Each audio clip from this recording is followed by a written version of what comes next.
إن ذلك من عزم الأمور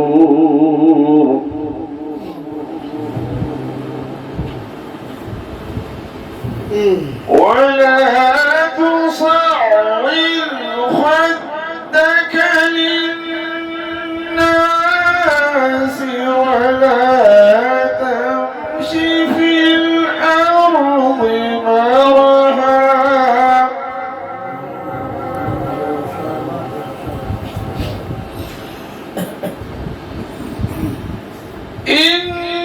إن الله لا يحب كل مختال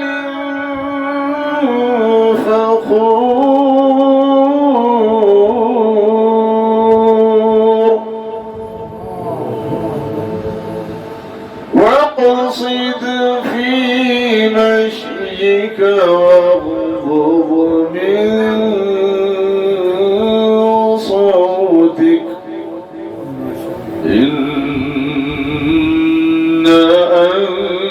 أنكر الأصوات لصوت الحمير صدق الله العظيم وصدق رسوله النبي